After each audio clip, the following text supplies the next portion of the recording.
How's it going, everybody? Vash here with another video, and today we're going to go take a look at this guy, the Creality K2 Plus, along with the Creality CFS. This is Creality's large CoreXY printer along with their multi-material system. And just some kind of basic specifications. This is a large format CoreXY printer, completely enclosed with an all-metal hot end. Now that hot end gets up to 350 degrees.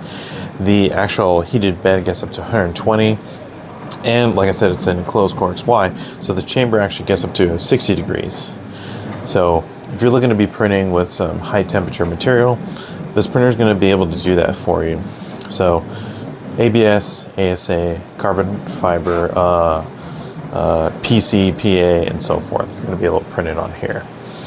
Now, some other basic features of this printer: it has a built-in camera, which has ability for time-lapse recording and remote viewing. And from what I've seen and what I looked at in the menu, it actually offers the ability of AI detection. So I believe that comes down to determining whether the print's going well, or if it's not, it'll alert you, let you know. And then some other ones is it's got built-in USB, so if you want to load your files on locally, you're able to. It has Ethernet, so if you want to plug it into your network, you can. And if you're not able to plug it in, but you want to get it connected, you can connect their Wi-Fi. It supports 2.5 or 2.4 and 5 gigahertz bands, so pretty easy to get it online if you need to. Now, along with the printer came this, the Creality, the CFS, or the Creality Filament system. Now, this is their foray into the multi-material setup. This will allow you to connect to the printer up to 4 filaments at a time. So if you want to do multicolor printing or different material printing or filament switching, you're going to be able to do it with this. So it is an enclosed chamber, and what's nice with this printer is they've offered you the ability to connect up to 4 of these. So if you want to do some crazy multicolor printing, you can do it with up to 16 different filaments at a time. But if you don't have the CFS, it does actually have a filament holder on the side. So if you're doing just a straight up printing, you do have the ability to do that. But what is nice with what's on the side, as well as the CFS itself, is it comes with RFID tagging. So some of the new rolls from Creality will have some RFID tagging. So it'll actually let the printer know, hey, it's blue, white, red, or black. It's this material. So a lot of the parameters and settings for the material will be already set. You don't have to go in and kind of toy around with it. You actually don't even have to go in and tell it what kind of material it is. It should already be able to detect that. That is on the CFS, as well as on the side here where the filament roll goes. So it'll automatically detect those. But you're still able to use any kind of filament you want.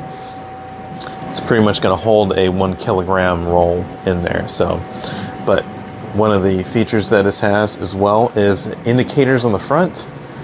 It has these 4 lights kind of letting you know which one will be in use, as well as this display which tells you the temperature as well as the humidity. So kind of a nice feature that is added for the multi-material system. So I've done a bit of printing with it. I kind of started off with like their basic demos. So on there they have 2 benchies. I only printed 1, and then they have a logo. So first off, I printed the benchy. I printed it in their blue. It actually came out pretty well. I can't argue with the quality. It actually came out really well. I think the cooling is one of the highlights of this, as well as the first layer laydown. It's one of the better first layers I've seen on a printer. I've only seen it on a few other ones. I saw it on a Prusa before. The Bamboo has it on theirs as well. On their X1, it came out pretty well. But the first layer on this came out really awesome. But yeah, I do have to say that the cooling on this, it got the underside of the hull pretty well. But overall, not the most perfect benchy, but pretty good, I have to say. The other one that I printed was the Creality logo, their new logo.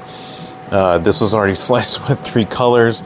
I didn't have green, so I printed it with blue instead, so that's why the border's blue. But it kind of shows you the material switching feature of it, and I have to say this came out really well. Another print where I thought the first layer looked amazing. That's really awesome that the first layer is good, because that's always like the thing I worry about the most. So I was pretty happy with that. And then I actually also did a few other prints. I decided to print a drawer for the underside of a desk, and I have to say that came out pretty well. I actually have another one in here, and overall the quality of it came out pretty well. Can't argue with it. Okay, so like I said, this is kind of like a quick video overview of it. So I'm going to talk about a few of the things that I like, a few of the things that I don't like. First off, I like the size. It is fantastic that it is a large printer. So if you're looking to make large prints, large multi-material, multi-colored prints, this is going to cover it with the 350 by 350 by 350 area. There's not much you probably won't be able to make, or at least you won't have to cut down in size to be able to put back together and to make a large print. Another thing, I like the dual fans on both sides.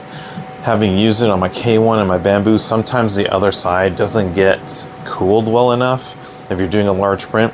So having the fans on both sides is actually pretty good. Can't argue with that. That's really awesome. Another thing that I enjoy with the printer is this printer out of the box already came set up to be able to use more than one CFS. That is like pretty huge for me, because with the X1 and the P series printers, they don't come with the hub. If you wanted to be able to add other AMSs, you have to buy the hub on top of that.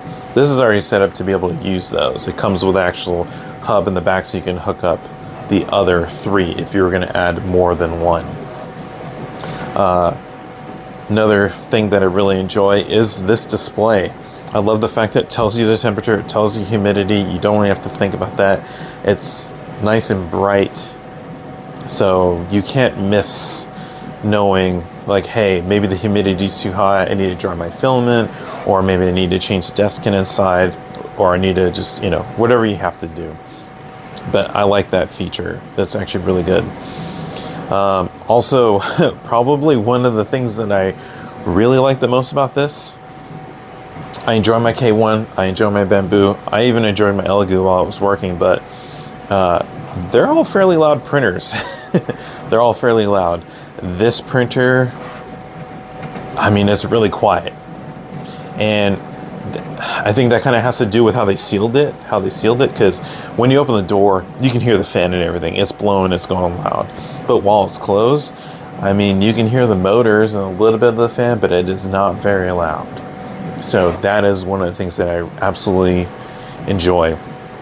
Not to mention, I also like the layout of the interface on the screen.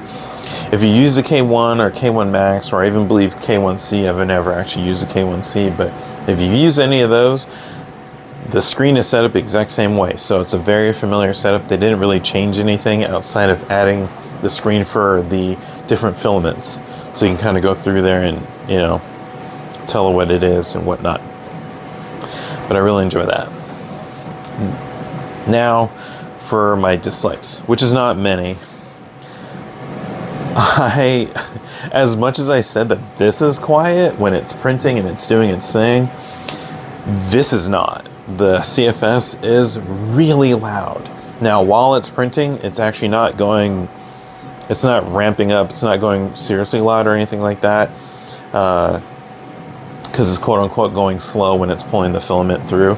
But when it's switching from one roll to the other, like if you're doing a multi-material print, or if you're even just switching from one filament to another for another print, the motor is so loud. It is super loud. So if you're doing multi-material prints and there's a lot of filament switches, oh man, it is going to be pretty loud for you. I'm hoping that at some point in time, Creality kind of comes out with some fix or something like that, but that is super loud. I really hope that they fix that, and maybe future iterations of it, or come out with a kit to like maybe replace whatever it is that making that noise, but it is really loud. And then the other thing that I don't like, which I imagine will be fixed later on, just because this is a whole new thing for Creality. Inside their menu, when you're taking a look at the filament, the only filament listed in there is Creality. It's understandable, it's their brand of filament. They want you to use their stuff. They want you to buy their RFID tagged one or even use their brands of other types of filament. But there are no other options for other brands. One thing that I really enjoy about my X1 and looking at some of the other series with Bamboo is that they have in their menu different brands of filament in there, Polymaker and so forth. So if you wanted to use another brand of filament, another type that you prefer, some of the settings are already listed in there. So I'm hoping at some point in time in the future that they add that, and I'm pretty sure they're going to, because some of the other brands of filament I use, Polymaker, I use Hatchbox, those are some of my favorite ones. And there's Elegoo is another one. Anycubic I buy every now and again. Overture. I mean, the list goes on. There's a lot of other filaments I use. So I'm hoping down the line that they do start adding other brands of filament. Like I said, something I don't like, but something I'm pretty sure they're going to fix in the future. So overall, I have to say, right now, I've done a few prints with it. I'm enjoying it. But I do plan on putting it through its paces. Like I said, this is just kind of like a basic overview of it, but I plan on doing kind of like a proper review of it down the line after I've tested not only some basic prints, but also a whole bunch of different types of material. I have some ASA, ABS, polycarbonate, and so forth that I've been wanting to use for some other projects. So I'm really gonna put it through its paces and try this out with a lot of different kinds of filament from different brands as well as different types. So stay tuned to the channel for that. Hopefully be posting that in like the next month or so. Really kind of letting you know how well it is, and also hopefully uploading some time lapses because the camera does time lapse recording. Hopefully you guys get to see some of the prints that they do. But I want to say thank you to everybody who has watched this video. If you made it this far, that is awesome. Thank you. I really appreciate it. Again, like I said, come back to the channel. Going to be doing more vlogs as well as more videos on this and some other printers as well. So if you like the video, like. If you like, if you want to subscribe, hey, do your thing. But again, I appreciate all of you. So thanks for watching, guys. I'll see you guys next time. Peace.